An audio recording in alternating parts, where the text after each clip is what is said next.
Gospel beats. For your Caesar. Cardiff City, ride with me for your Caesar. Wrong intro. Yes, guys, I'm Si. Welcome to Cardiff City World, the Cymru and Byrdd podcast, and I am joined, as ever, by Harry Trades. Mate, what's going on? Mental, mate. That I don't know. It just doesn't feel. It don't. I was just telling you there. It feels like a bit of a dream in a weird way, doesn't it? Like it just doesn't feel real. Like what are we doing? Being involved in a win where where we're 6 goals up on the other team. I know we've had some massive sort of score lines against Belgium and stuff, but close games really. But mate, to blow it, it is weird though, mate. Just as a little one, I remember. I'm sure Bellamy said it yesterday before. He was like, "I'd love to be involved in 5, 6, 7-0ers and stuff." And mate, what I honestly, I stuck out in my head. I was like, "Yeah, it'd be great." But as a Welsh fan, that's just something that we've never been used to. But man, fucking hell. Didn't expect it to come in this game or on this night. Sorry. So yeah, mate, unbelievable. But yeah, lovely to be with you and looking forward to chatting through this. To be honest. So to put it in perspective, Wales 7, North Macedonia 1. North Macedonia were unbeaten going into this game, having conceded 3 goals in the whole qualifying campaign, which is absolutely unreal to, it was going to be a difficult going into it. The prediction was simple. It was just get a win somehow, just somehow. To do it in that way was unbelievable. And I think I video at lunchtime, the title was Bellamy masterclass ? And it was basically about him finding his mojo again in terms of the first few games. Me and you talked about it at the time. The first few games of Bellamy's reign, it was innovative, it was refreshing, it was 1-2 touch passing, there was loads of rotations, but most of all, it was the changing of shape and formation for the opposition, for home and away. The personnel changed. It was very refreshing and very modern compared to what we're used to as Welsh fans. But then in more recent times, it's felt like it's become a bit old school in you kind of knew who was going to play. We played the same way. It was very lethargic, very slow. And I was fairly confident that he would. I was pretty confident that was going to be the 11. It wasn't the 11 I would have picked, and I'm not going to backtrack on that. And me and you exchanged text after the lineup was thing, and we were like, what? But you've got to give him credit. I thought Josh Sheenan has just had the game of his life, mate. Considering he hasn't been particularly great at club level, to play at that level in a game that big is really, really impressive. And I thought, just very quickly before I give it to you, the one early tactical change which I really liked is to avoid Sheenan getting completely exposed when we got turned over. Either Nico or De Silva were just tucking in alongside him. So when it did break down, there was always someone there to win the second ball. So it didn't matter as much when we lost the ball and Wilson and and Cullen and that was further up. And don't get me wrong, it's mad. And I'm not going to pick out any negatives just because of the score and the performance. But there was some negatives in there in the first half, which we sort of picked out when we were talking, but they'll save them for another day. Harry Wilson has been Bellamy's guy, and he stepped up big time today. Him and Brooks, I thought, were just sensational. We'll get to Brennan Johnson, mate, because I want to give him his own little thing. I really, really, I'm chuffed for him, mate. I am, because I don't think it was a lack of effort. I think he was in it. You could see. Did you see just before Brennan scores his goal? It kind of, there's a cross sort of shot comes across, and he's got an open goal, and he side foots it, he hits it, and the defender just makes an unbelievable block. And you can see his face. He's just like, I'm just never going to score again for Wales at this rate. But I thought from the first minute, actually, Brennan was really good. But let's stick with the overall performance, mate, and then sort of go into Wilson and Brooks.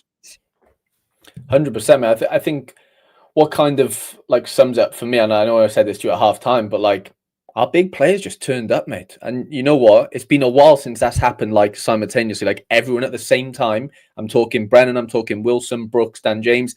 The common denominator is they're all Premier League players. They're Premier League caliber players, you know, outside of Nico and Rodon, obviously, but they're defenders, right? As is Darlow, you could argue, playing for Leeds. But, mate, like, yeah, it's just been a breath of fresh air to actually see, all the things that Bellamy says about Brennan and his attitude and how good he is and all this stuff. It's so nice to just see it come to fruition, mate. Like, we've seen it happen in the flesh there in a very big game with lots on the line. And I remember Bellamy saying again in an interview yesterday, the day before, it was like the lady asked him something like, you know, do you think your players will feel pressure? And then he was like, pressure? Like, these guys chose to play football. Like, they chose this to be their sort of occupation, right? Like, this is, you know, it's no pressure delivering a fucking, you know, a postcard or whatever. You know, the postman delivers his fucking mail and stuff. Like, that sort of analogy, what Bellamy said. And, you know, it is different, but there's also a lot of similarities in that. And I think it rings true. But, mate, seeing Brennan on the left, mate, he looked fucking electric. He looked like a different player. And we've seen him deploy this sometimes for Spurs, but maybe not too much. The right side, I think we were banging our head against the fucking wall. It just doesn't work for him. He hasn't got a left foot to come in on. So and he weren't really going down the line as you'd like him to, like a Dan James will, because he has that sort of acceleration where Brennan's more of he's obviously quick, but he's quicker over a bit of a distance, Brennan. Like, he's like you've got to let him go for it to actually happen and see him drift past players. Where Dan James, obviously, his acceleration's, you know, probably the best in the world just because how small and, you know, how quick he is, like, in that sense. But different players, right? Just different players. And Wilson, like, sort of floating and stuff. Like, I've never been so happy to see us not play a number 9 and it just be like free-flowing Brooks and Wilson dropping in and giving their sort of back five just a nightmare base. They had no one to mark, effectively, because they were coming deep. They'd have to come and follow, then there's gaps in behind, and you've got, obviously, DJ and Brennan providing so much width. And, yeah, Brennan there. I know Sorba's been amazing for us this campaign, don't get me wrong, but, like, you could just see the difference. Like, you can see why one's playing in the Prem. I know that might be a bit, like, sort of short-sighted in, like, Brennan's had one good game. I'm not saying, like, over the course of the 10 games, Brennan's been better, but I can see why Brennan got picked today. You know, you can just see it. It's a different level. Well, I mean, even when you look at, like, and I don't really want to go with, like, negative so much, but even when you go with Sorba, when Sorba come on, I think almost every cross he put in after getting into a good position, he hit the first man. And I think that's the kind of difference in terms of, like, Championship, League One, and the Premier League is when you get the opportunities, you got to make them count, and you've got to put good balls in the box.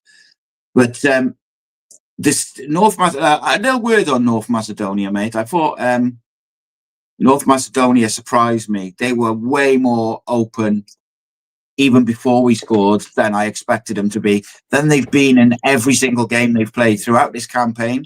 It was almost like, and I was thinking this after about 15 minutes, just after we scored the penalty, I thought, wow, like, it's like their manager took offense to what Bellamy said about them not really, they could have lost a few games if not for a bit of luck and this.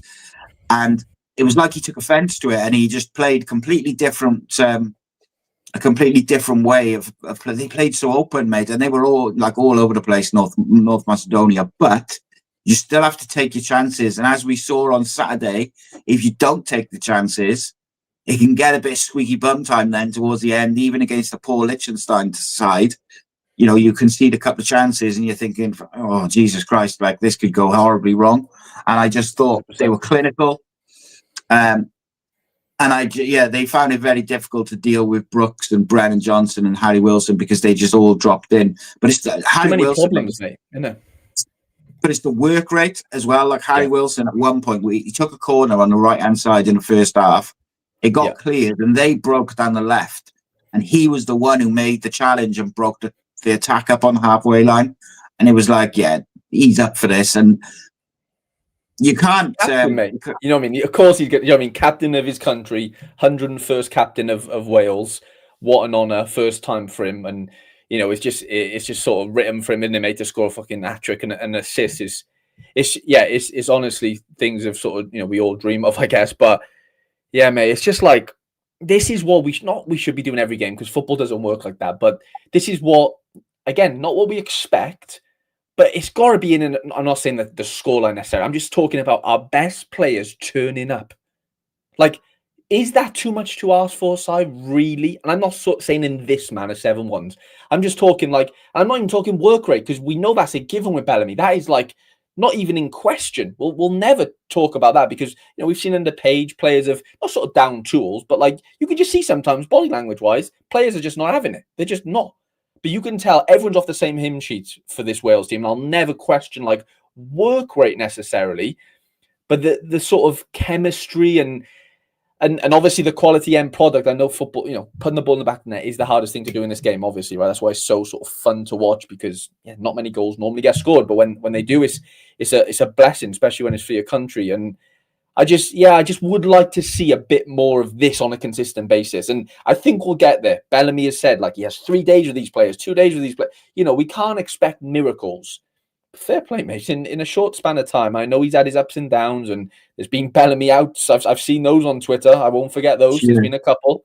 Do you know what I mean? And I've never thought about that. I'm not sort of bandwagoning here. I'm just thinking that, it's a process. And for it to like top off in this way, I know it hasn't ended in like we're through to the World Cup, like a Scotland maybe. But, man, does it get much better than that? Really? In our little bubble?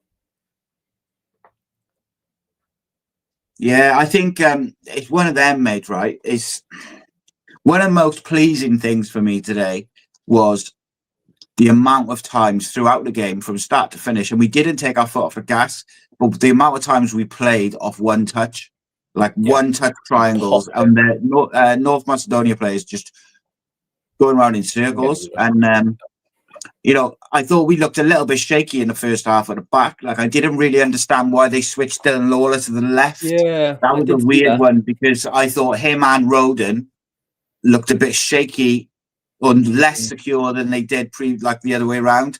And plus, you also put Dylan, who's the kind of ball playing one, who's playing the ball into the midfield. You kind of put him on the side where there was less people who were sort of press resistant and wanting the ball in tight spaces. But as the game went on, I thought like Dylan was ridiculous as usual. For a 19-year-old, the composure on him. The only thing I can think of, like on that, I was going to bring this up to you, and I was going to ask you what you thought about them switching. I did find that a bit weird to watch. I reckon it might be something. I'm just sort of like, thing on top of my head, something to do with like how like I'd argue Nico's a better inverter than Jay Da Silva is. So like, is there much point having Lawler so close to Nico? Because Nico can play those sort of balls that go in, in behind lines and stuff.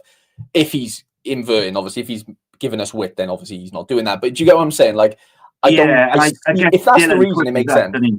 Yeah, because that does make a bit of tactical sense to me, because if you look at it in the first half, the same as on Saturday, a few times when we've got a ball and we've got them pinned back, Dylan's like right in the midfield in the sixth position almost. And I guess, Nico tends to do that probably a little bit more than Da Silva, because he's a bit more experienced, so he knows when to do it, when to go wide. But it was and I'll tell you what, right, Daniel James took a lot of grief on Saturday from Wales fans for, cutting back and not.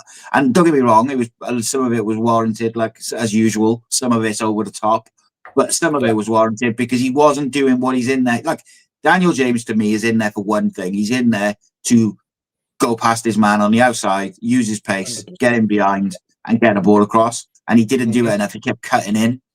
Yeah. I think I thought Daniel James was really good tonight. On the ball, in behind. It was just a very accomplished performance. And I think what people forget with Bellamy and with all Wales managers is quite often it's Wales managers come in, it's their first proper job, or certainly their first big job. They're under a lot of pressure with not a lot of depth in terms of talent and players, and they're learning on the job. So Craig has gone in there first couple of games and he's just doing everything his way, because it's like, new manager, this is how I'm doing it, blah blah blah. And then you get into the qualifiers, then there's a bit more pressure, and you can understand why he goes with the hard workers and he goes with the ones that he feels he can trust. So I do get that to a certain extent. My biggest sort of, not criticism, but my biggest bemoaning of him recently has been use all the tools that you've got available. Like David Brooks on the bench to me will never ever make sense. Like he's so much of a better footballer than probably the only one who's a better footballer than him in that sort of front four is Harry Wilson. Yeah. Like even Brennan Johnson, who's plays for a top Premier League side, like he's nowhere near got the technical ability of those two. No. And Brooks just like he links everything together. He's always like the bounce pass, and he's always the little sort of 1-2 in behind, and then that is what allows like that. The one I really wanted to go in, mate, and I was gutted it didn't, was the Nico Williams goal. The one that hit the post, mate. It was such good football. But let me tell you this, right? That fourth goal by Daniel James, if that was scored by Barcelona, by Rashford and all them, or Napoli or whoever, mate, it would be viral, and it would be like, look at these players, they're unbelievable. This is unreal. This is the best football you'll ever see. One touch, blah, blah, blah. It was sensational, mate. And it's not just the back heel and the bat, it's the bit before it where I think it's David Brooks dummies it. It goes into the fullback drops it back, and then he gives it back to the person who, I think it was Brooks, but whoever dummies it has gone in behind. And it's just, honestly, mate, just sensational. And like I understand, mate, people are waiting for Bellamy to blow up. People are waiting for him to fail, and he's not everyone's cup of tea. I get it. And for me, like, I found him really refreshing at the start when he came in. And I just thought, thank God for this, after what we'd had for the previous manager, it was refreshing. But I also like to think that I'm pretty balanced, like, and I'll call it as it is. And the last few camps have been really underwhelming. But today was, even Saturday, I thought wasn't great. Like, I felt like we were a bit slow in the way we moved the ball. Could you imagine we'd have moved the ball on Saturday like we did today? It'd have been about 15-0, mate. Oh, man, honestly, it would have been a joke. Well, Belgium stuck 7 on them today, so there's no reason why we couldn't have done very similar, But, yeah, I don't know. Is there elements for you where you think, like, he probably knew, your Mark Harris's, no disrespect, and even your Sorbers, maybe, boys who started, or, most of them started on Saturday. Like, did he kind of know in his back of his mind, like, I'm not saving Brooks, but, or Brennan, you could put those. I know Wilson was suspended, obviously. I wonder if there was an element of, like, I want everything ready for sort of Tuesday. I know there was, Ampadu and JJ not being there, that changes things, but that only changes really Cullen and Sheehan, really, then, if we're being honest. So I'm just talking about, like, Brooks, Brennan, do you think there was an element of, like, I don't need him away to Liechtenstein in a weird way, although we needed to score goals, I get it, like, or do you think it's just like it just looks brilliant? They just kind of come off the fact that, like, he didn't start them then, they come in tonight and they're a joke. Like, how do you see that? I think there's a couple of elements to it. Like, I don't disagree with you. I thought it was weird not to play Brennan Johnson on Saturday, because I thought that would have been a good game for him to get confidence, or hopefully get confidence, but that could also backfire as well. I didn't agree with playing Ampadu and Jordan James on Saturday. I didn't think that we needed to risk the 4 on a booking. Like, I just thought that was weird. But, you do what you do. Today, I just think, look, as I said to you before the game, I said to you actually Saturday night after the Liechtenstein game, I said to you and my other mate, I think you and him sort of suggested what they could do in midfield, or what you'd like to see. And I said, mate, it will be Sheehan, it'll be Cullen, and it'll be Wilson, because he trusts them. And he did. That's what he did last time that James and Ampadu weren't available. Now, I think you've got to be fair and say, whilst I don't think Liam Cullen was sensational tonight, I thought he was good. Like, he didn't do anything wrong. Now, in my opinion, do I think there's other players who can do exactly the same and probably a bit more? Yeah, I do. But when he's in a Wales shirt, I'm going to support him. And I thought he was good today. What he did do, he made a couple of important interceptions when we lost the ball, when won it straight back. And what he did do is he didn't take too many touches. So when he did get the ball, it was just control pass. That's all he needs to do, mate. I agree with you. My only like sort of gripe with that is like, for me, and again, I'm not a Cardiff fan necessarily. I'm from Cardiff, but there's no bias in here. I'm just thinking, like, I'm on SofaScore now. I'm looking at everyone's ratings. Wilson had a 10 out of 10. Brennan Johnson 8.3, which is really high. 7.8 for Brooks, 7.5 for Dan James, and then Cullen's there on a 6.9, which is the second lowest actually. Dylan Lawler technically had the lowest rating. I think it's probably because he had 94% accurate pass. There's no reason really why. Like he won 3 out of 4 of his ground duels. This is weird. Yeah, it is weird. 98% pass in his own half. I don't know. It could just come down to like he lost the ball 5 times. There was that one time where, do you see when he it was like a weird pass, like a weird little wobble. But I don't. Yeah, it wouldn't tell me that stats. But going back to Cullen, like I just look at like what he did output wise, and like 88% accurate passing, wherever, fine, 2 shots, wherever, 1 tackle, 1 lost, only won 1 of his 3 ground duels. I just look at it and go, made 2 fouls. I just think I think we could have put someone else in there today, and they would have had. And let's just call it Colwell because it makes sense. Like let's just call it Ruben. I'm just looking on the bench. Yeah, it's either him or his brother, realistically. Or maybe Broadhead. One of those 3. Fair enough. Like I not almost guarantee you, but I'd put good money on it that like one of those 3 would have come out with either a goal, assist, or a couple in a 7-1, mate. Can we just there's 14 opportunities there for a goal contribution, yeah? Goal, assist times 7, wherever, right? Like it's just mad to me that like he's come out with nothing, from a stats perspective. I know everyone's not into that, but like Brennan goal, assist, Harry Wilson 4 goal involvements. Obviously Brooks wins the pen, gets a goal. Dan James gets his goal. Like I don't know. I just look at that and go, you're playing in an attacking position in a 7-1. I want to see a bit more output personally. I know he's popped up in the past. Like he has had little goals, having little flicks and headers here and there. Like he has had output. But I think in a game like this, I'm looking at that and going, I'm not expecting Sheehan to score. He's our deep player. But I'm expecting all 5 of our attacking players, Brennan, Cullen, Brooks, James and Wilson, to probably all get on the assist or goal sheet, if that makes sense. But that's just been like really picky.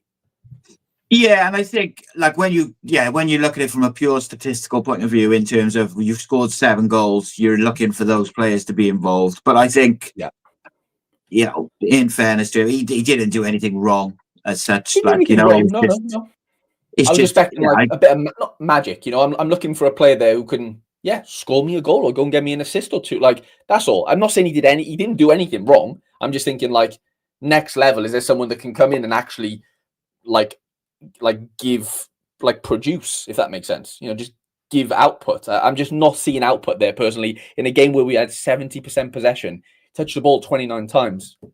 I don't know. I just, from like a midfield number, like I guarantee you JJ would have had way better stats than that, as in like he probably would have had a goal or an assist because for me he's a better player than a Cullen. Could have go into Ruben 1, but like JJ probably plays there tonight. I think I think probably does. JJ or Ampadu play, don't they, if they're not banned? Yeah, but look, I've got to say, I was shocked by North Macedonia, mate. I genuinely was shocked. Me and you have talked quite a lot about them over the last couple of months, like about how difficult this game was going to be. And we didn't want to go into this game needing like 3 points because they're hard to break down. And they were hard to break Belgium, down. Mates, like a month ago. 0-0. And I think that was away as well. Kevin De Bruyne played, Doku played, they had their Courtois was in goal, like that everyone, absolutely everyone.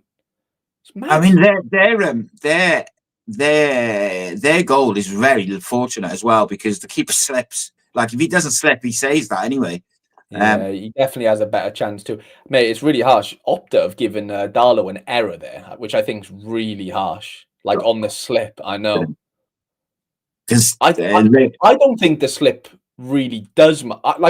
Genuinely, I don't think he saves it anyway. Personally, I really don't.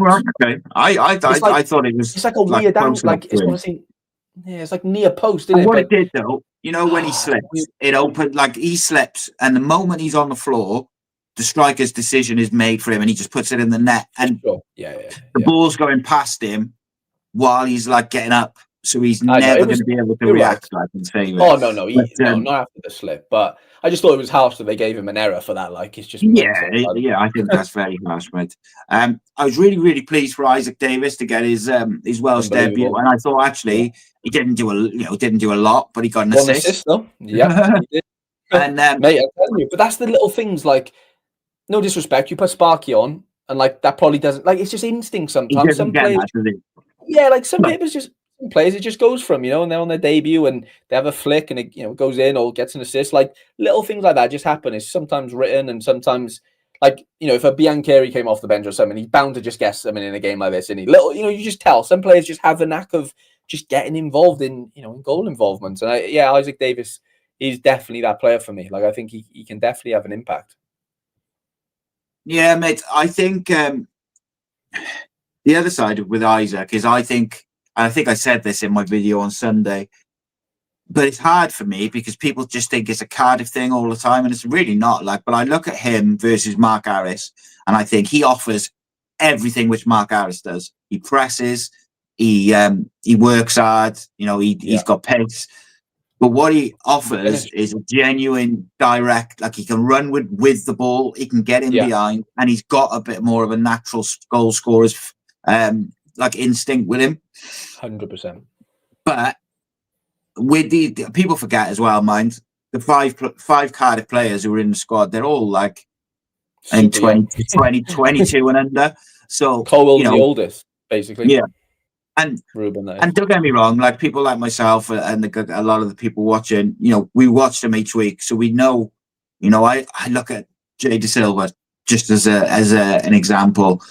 Mm-hmm. I don't see it with him. Like I just think, God, haven't we got like a left back who's better on the ball like that? But like it's not like a personal thing with Jay De Silva.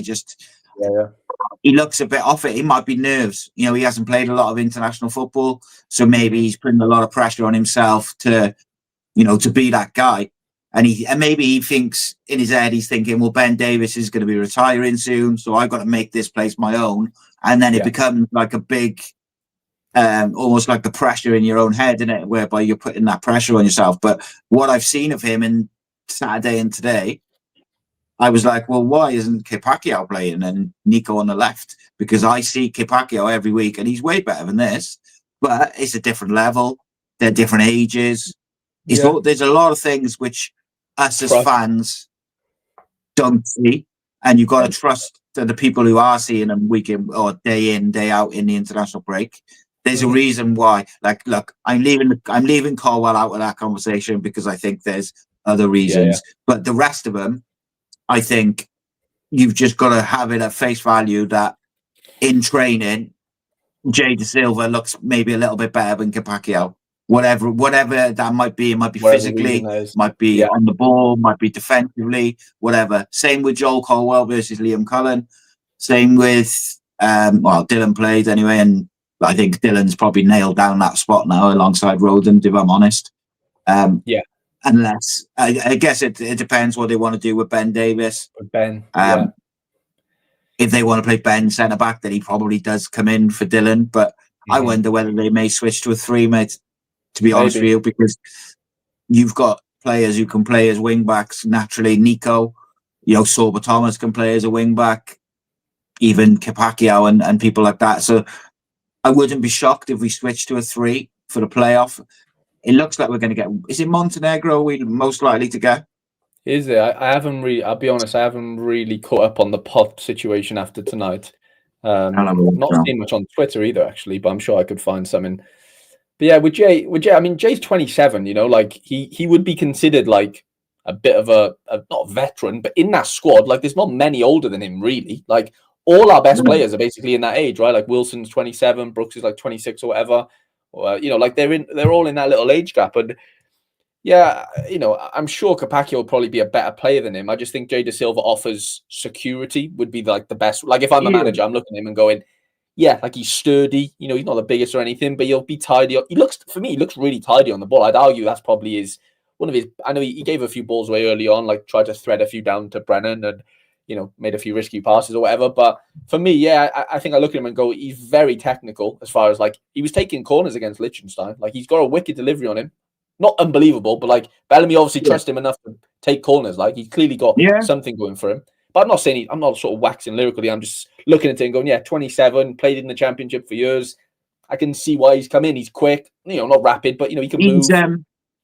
He's like, yeah, he's got that age experience, hasn't he? And I think even though he's inexperienced, he looks young. It's mad, though, isn't it? Right? He's 27, and he's played a handful of Welsh games, whereas Nico Williams and Ampadu and the rest of them are like early to mid 20s and got like 50, 60 caps. It's like, it is crazy. And look, for people who were saying, Isaac Davis should be starting or Ruben should be whatever, all these different things. They're in the squads now, or most camps, and I think if they keep their form up, they're going to be in that position whereby when they get to 26, 27, 28, they're all going to have 50 caps, because there are players in the group like Ben Davis who are coming to the end of their international careers. So Dylan Lawler is going to step into centre back there if he's not already preferred, and then there's a couple of others, but then. I want to go back to Brennan Johnson, mate. I text you after, I think it was about 3 minutes. He picked up the ball on the left, and he actually he had a bad pass into him. I think it was from I'm not sure who it was actually. I think it might have been De Silva. It was just a bit short, but Brennan sort of battles for it, like wins it, like as it ricochets about, and he just gets it, and he just runs at the defense, and he nearly goes through all the way, and it's like. That's what you want from him. You just want him to be direct. And his decision making was really good today as well. When to keep hold of it and when to go at his fullback. And that finish, mate, is incredible. Like, we kind of forgot if he could play on the left is our issue, isn't it? Like, we've just seen him deployed on the right for so long, and it just looks like it's just not working, which it hasn't. Like, no one can tell me he's had a good game on the right, and then goes on the left today, and he looked like, honestly, if someone like put a mask on him or something, I wouldn't have known that was Brennan, if I'm being honest. Like, he played, like, he just looked different.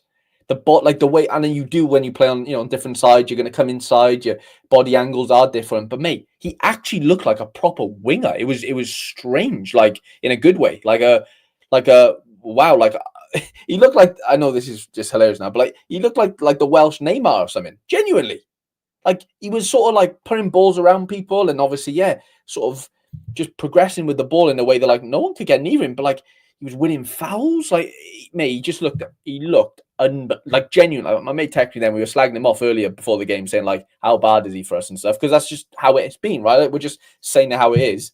And mate, fair play to him. Like, I'm so happy for him. Like, so happy for him to show, like, to show us, the fans, even probably Craig, everyone. He may be doing in training, don't get me wrong, but like to show us on a big stage, as far as like, okay, we were still going through qualification, but like, there was still a pot, a couple of pots different to be on the line and stuff, and to go and give us a performance like that, it makes me. I honestly think like he could kick on now big time. I'd really hope, like, not so much with Spurs out that whatever, right? If he plays, we don't really know, but like as far as like this qualification now and stuff, I think, mate, like if we can play like that, and I'm not talking the goals and stuff, but even just the intensity we played at, all our big players turning up. There's no way Sorba plays on the left over Brennan for me now. If we're like at home, it might be different if we're like up against him, we're away in fucking, I don't know, excuse my language, Bosnia or something, and we need 5 at the back. I get it.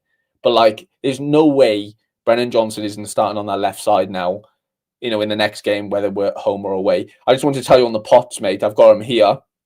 So basically, I just got them as well. Go on. So we've got, it's like Poland, us, Czech Republic, and then either Slovenia or Slovakia. I don't actually know. I'm looking at the emoji. And then in pot 3, it's Ireland, Albania, Bosnia, or Kosovo. So we're going to play one of those 4 effectively. So it's like pot 2 versus 3, and then pot 1 versus pot 4, and then the winners will meet in the final. Who would you want out of them? Those 4. Easiest game, I'd say, is probably Kosovo, if I'm being honest. And then I'd say it's Albania.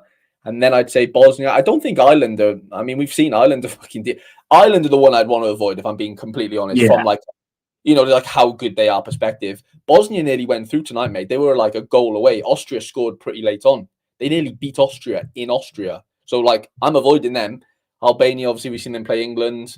We saw them at the Euros last year, year or so ago, whatever. They look really good, actually. They've got some decent players, similar to North Macedonia, actually, in their setup and stuff. I'd say Kosovo the weakest. Like, they got Muric in goal. They've got like one or two, if I'm being honest, like one or two like recognizable players. Albania have like 4 or 5. Bosnia have like 10. And then like Ireland have probably a full squad, realist. You know what I'm saying? So I'd say that's how it would go. I'd bite your hand off for Kosovo. Yeah, and I think ultimately I'd back Wales at home anyway to give anyone a good game. But yeah, like I agree with you. Like Republic of Ireland and Bosnia, I'm not really in a rush to play. No. In terms of the final, it's going to be tough anyway, isn't it? Italy, Denmark, Turkey, Ukraine, Northern Ireland, North Macedonia, Romania, Sweden. Like it's never ending, mate. Like it's going to be hard, isn't it? Maybe we meet North Macedonia in the final, and then after revenge. That'd be so funny, wouldn't it? Like, yeah, Romania. There's some good 8 good teams there. Realistically, obviously, you'd want to avoid your Denmarks and Italy's and Croatia. Turkey's. If we're being completely honest, I'd fancy us against a Romania, Ukraine, Sweden, obviously Macedonia, and then obviously Northern Ireland. Yeah, it's like I'd say there's like 5 favourable there and like 3 really hard out of those 8, from pot 1 and 4. Mate, it's not going to be easy. Not going to be easy at all, is it? No. But yeah, I do think what Wales have got to do from tonight is they've got to take not the positives, because that's ridiculous. It's 7-1. But they've got to take the lessons in terms of how they played and the tempo they played at and the amount of times that we played off minimal touches, really a lot of one-touch passing. So if you haven't got a Gareth Bale who can do ridiculous things, you've got to let the ball do. It's like basics, isn't it? Like what kids do. Like let the ball do the work, just pass and move. Because I say to my kids all the time, like, when you're running off the ball and letting the ball do the work, it's almost impossible to pick you up, because unless you're like the most dedicated, you're playing against the most dedicated of midfielders, most of the time the runners will just go. They'll run off you because they don't follow the run after the ball's gone, because they're looking at the ball. So yeah, it's one of them, mate. I still can't quite get my head around it. When I do 5 things we've learned the next day after the game, I try to sort of mix it up. And if it's been a bad day, I'll try and find the 1 or 2 positives. I don't know what I'm going to do tomorrow. It's going to be, I might change it to 7 things. Who knows? So the last time, the Naughty says, the last time Wales scored 7 goals was a 7-0 win in Malta in 1978. That was before I was born. Yeah, that's nuts. It's just mad, isn't it? Absolutely. Yeah, of all the things that I saw happening today, 7-1 was not on my list. It really wasn't. Yeah, I saw somebody have a bet. They bet 7-1 in 3 of the games. Obviously, Belgium was 7-0. There was another. Who else would have smashed someone? Belgium 7-0, Wales 7-1, and Romania beat San Marino 7-1 as well. And he had 7-1 in all of them. Gutted. Gutted, mate. Gutted by a goal. No. So William just said the last time Wales won by 6 clear goals was 147 years ago, when Wales beat Ireland 11-0, 1888. You don't see it, do you? I know it's kind of happened tonight in 3 different games, but for us, we you just don't see that. It's something that comes around sort of once in a lifetime. So what do you make of this then, mate? JT says it was a nothing game because both teams were guaranteed of a playoff. So was the pressure off Wales, you think? Because I think there was pressure on Wales today, because the pressure's slowly been building on Bellamy the last couple of camps. So I do think there was a bit of pressure there for him. No, yeah, I think there was pressure. Is it, how much pressure is obviously the question. And I wouldn't say it was full capacity pressure, because if it wasn't as if if we lost, we didn't get a playoff type of thing. So what he's saying is true, but the caveat to that is, there was different pots to be available. There is obviously there was something on it. It wasn't so much like a do or die, there was definitely, you can't argue, there was a better pot position for the winner. Like that's just a fact. But could you, does that mean there's pressure though? To a degree, Well, but maybe not like, not full capacity. Like, if we lose, we could be away to Italy. So, like, true. Yeah, you get the home. Yeah, you get like the second leg, or the semi or whatever at home, don't you? Stuff like that. So yeah, there's stuff on it. Is it like do or die? No, but it definitely helps. Like, doesn't it? Let's be honest. yeah, 100%. Congratulations to my Scottish brethren as well on their way to the World Cup. I'm really pleased for them.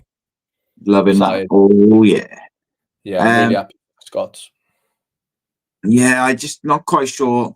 I think Kosovo's the one in there. You just got to go. Just hope for Kosovo. Just got cross everything out body. I can't get my head around how bad. I don't want to take anything away from Wales because I thought Wales were very, very good.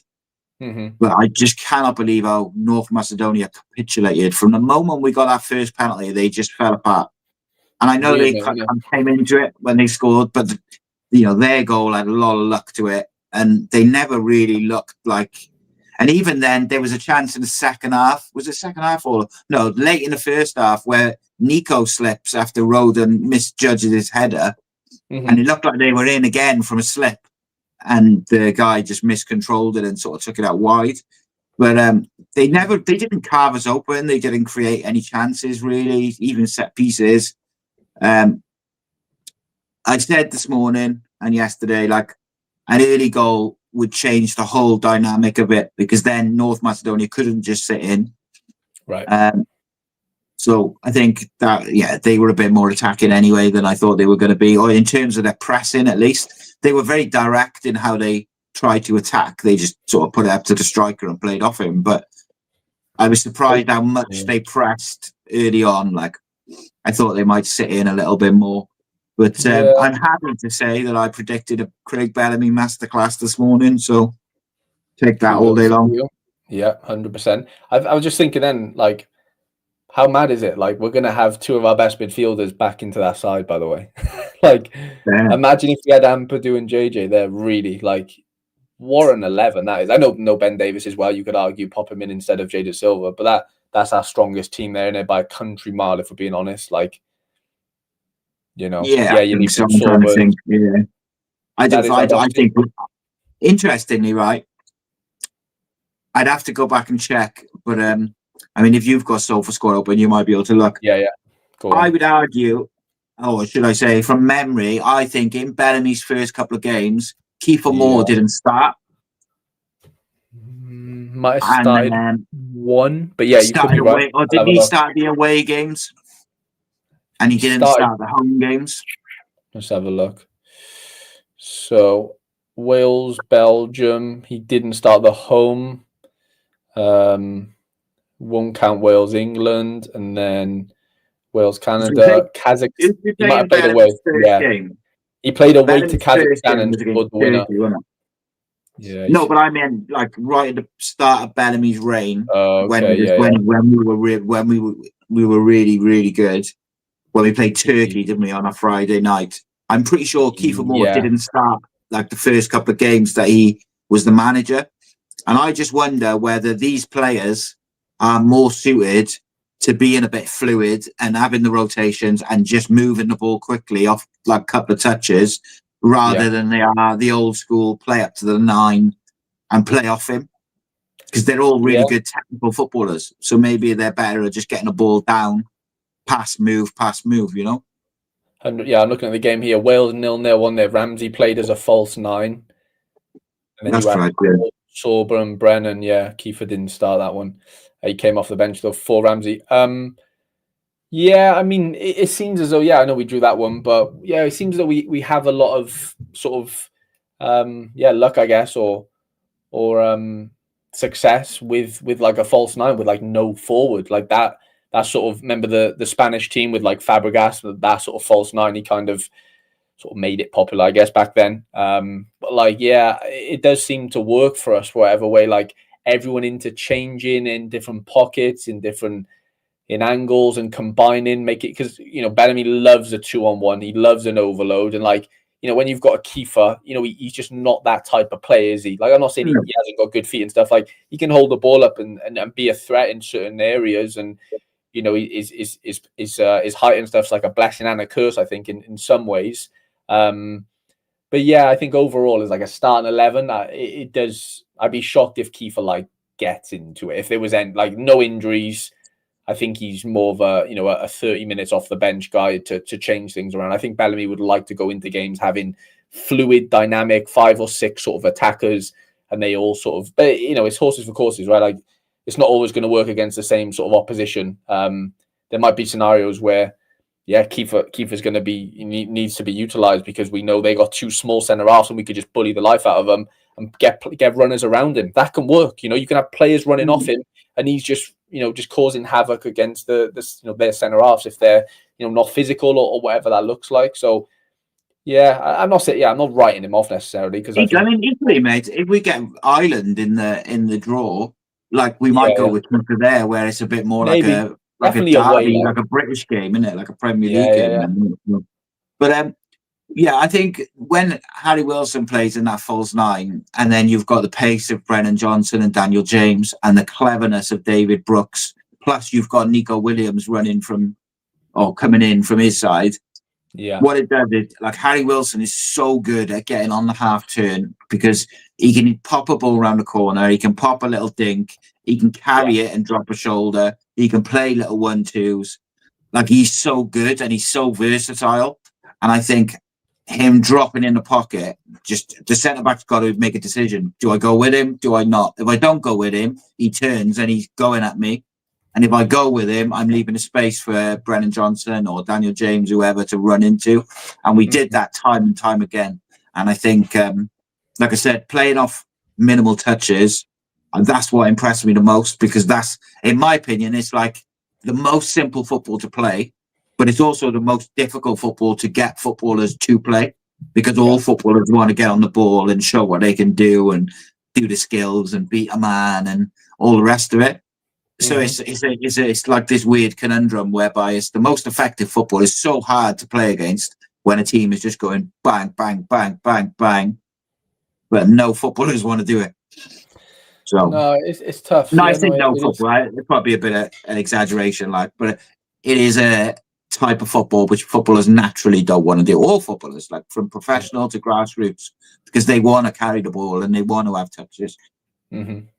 It's basically like having wanting a whole team of Rodris, effectively, like how he plays football. Like it's not aesthetically pleasing, but the way he can move the ball, touch pass, like a Busquets maybe. Like that. It's the hardest skill in football, but also like to the eye, it's not necessarily like aesthetically. It's so difficult to play against, though. Of course, if you can move teams that way, but like I look at it and go, like, let's be honest, North Macedonia 10 times better than Lithuania. So like, how are we scoring more than what? I know, like, goals are disallowed and different personnel, but you got to think we can put more than one on a Lithuania. Like, you got to be honest. Liechtenstein, you mean? Sorry, Liechtenstein. Sorry, not Lithuania. Sorry, they're not too bad, but come on, do you know what I mean?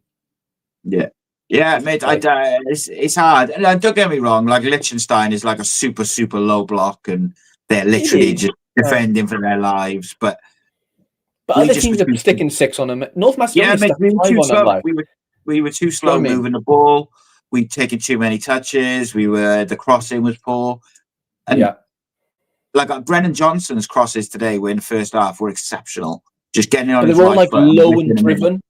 We're like Sorba the loop and like over the top. Like, we don't have tall players on the pitch. No one's going to head the ball in, really, if we're being honest. Like, Sorba, I don't know, like Sorba does have a good delivery at times, but we've seen it before, haven't we? I think he took like 27 crosses that one game and like 3 connected. Like, it's just like the ratios that's not good enough. Sorry. But at the same time, who's he got to aim for? But then I'm like, well, why are you crossing it that way if you know people aren't going to get on the end of him? Like, Yeah, and the other side of that is Brennan seemed to be aiming for like people, like you know what I mean? Like, he seemed to be aiming for people rather than 100% just putting it in the box. Like, so, mate, I can't, couldn't be happier. in terms of the result, the score, the performance. I thought the referee, that's a good shout actually from Paul there. Says the ref was decent tonight. I thought the ref was excellent, mate. He let a few sort of 50-50s go. And a couple of tackles, which you're waiting for the whistle because you've seen it so many times. Every like bit of physical contact, and the referee goes free kick, and it breaks the game up. He didn't fall for it. Didn't fall for the penalty shenanigans and stuff like that. And both penalties are nailed on penalties. The free kick from we already talked about a free kick from Harry Wilson. Unreal, mate. Just different level, innit? It's just different level, mate. Like he's shown. I know he's had a few injuries this year, which has been really gutting because it took him off course, didn't it, for us and Fulham. But mate, he's just different level. Like he is just a joke, and I'm just sort of sad that like it just doesn't happen in the Prem enough. Whether that's through injuries, whether that's through just not being deployed, and like I think he's a better player and number 10 than like an Emile Smith-Rowe. I think he's I'm saying that because they both play for the same team, of course, and I think Wilson's like more than good enough to be like a massive player in a Premier League team. Like, what I'm saying? Like the quality he has is just a joke, but you need to play, you need to sort of like, hone that in on him. Like, I'm not saying it's just a one-man team, and I'm not saying build the team around him necessarily because you can't do that in the Prem really, but like he is different level. Like he is a very incredible footballer in many ways. And the quality, like, that's Bale-esque, goals like that. No one else in our team can score free kicks like that. It's just as simple as, can't. Just mad, mate. And we'll finish on this. Is Harry Wilson's free kick is unstoppable. Top corner, beautiful, phenomenal free kick. One of the best you'll see. Wasn't even the best goal we scored tonight. No, it wasn't. That has to go to number 4, mate. Number 4 was unreal. Watch it back and just watch that dummy in the build-up and. Oh, the team goal. It was ridiculous. I mean, Brennan's strike was good. It took a slight deflection off the player's ankle. Like, it lifted it up a little, sort of like couple of inches. I still think it goes in. But as a strike, obviously Wilson's and Brennan's up there. But you're right, as a team goal, that flick from Wilson to sort of finish it off for Dan James, like you said, that's a it's a viral goal really, but it's not because we're Welsh, basically. And the best thing, I thought that 4th goal just encapsulated everything which Wales did tonight as well. Like it was moving the ball fast, loads of rotations, runners off the ball, 1-2 touch, just bang, bang, bang. Patient to start, like building up out of the back, and then as it goes through as you get through the press, bit of urgency, runners in behind. Back heel, good finish first time as well. Love that. But like you said, mate, as you rightly said to me over text, and you said on the show earlier, the Premier League players, the couple that we have, turned up. Joe Rodon, Premier League player, was excellent. I will say Dylan Lawler was excellent as well. Mind League One, 19-year-old. But in terms of the experience, the top level players now.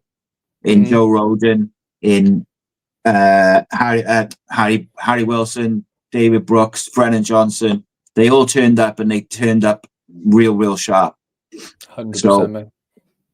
And like I said, mate, I'm so happy for Brennan Johnson because I never thought it was a lack of effort. Although I do think today he worked very, very hard defensively, which I think maybe it's easier to do that when you've got a bit of confidence and. You bang one in the top corner and you feel like you've contributed, because I think that's something as well, isn't it? It's like when you feel like you're not contributing. Body language for him is massive, isn't it? Like you can tell when he's just not on it, which has been most games, sadly. But like today, I didn't feel that like you could just look at him and just go, you're just not, having a day today. Like, you're just having a bit of a howler, sadly. But today I just felt like there was just a really interesting energy about him. Like just watching, I wasn't even at the game, but you could just tell there was just a different body language, and it shows. Like you can see on his face and his body, like it's prevalent, and it was amazing to see. Like you said, very, very pleased for him. Beautiful to see. Right, mate. Thank you ever so much as ever for joining me, and. Always good to talk Wales, and what a way to finish this international break. Buzzing, mate. 7-1. Wales 7, North Macedonia 1. Wow. I'll be back in the morning with 7 things we learned from Wales versus Macedonia.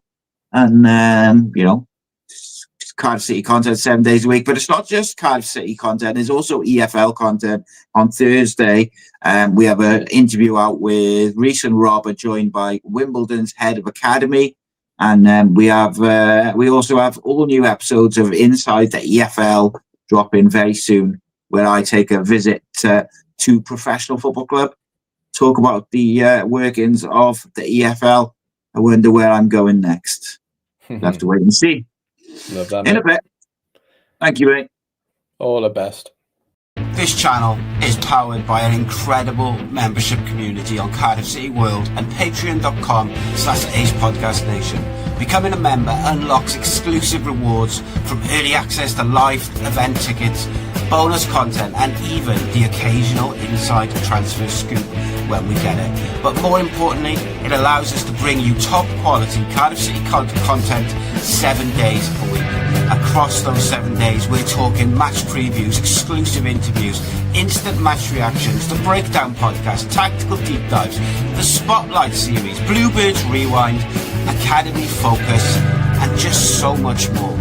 Led by myself, backed by an army of passionate Cardiff City fans, this is content created by fans for fans. Balanced, professional, and 100% all about the club we all love. If you enjoy what we do, then join the community today and support what we are doing as we help to keep Cardiff City World flying high.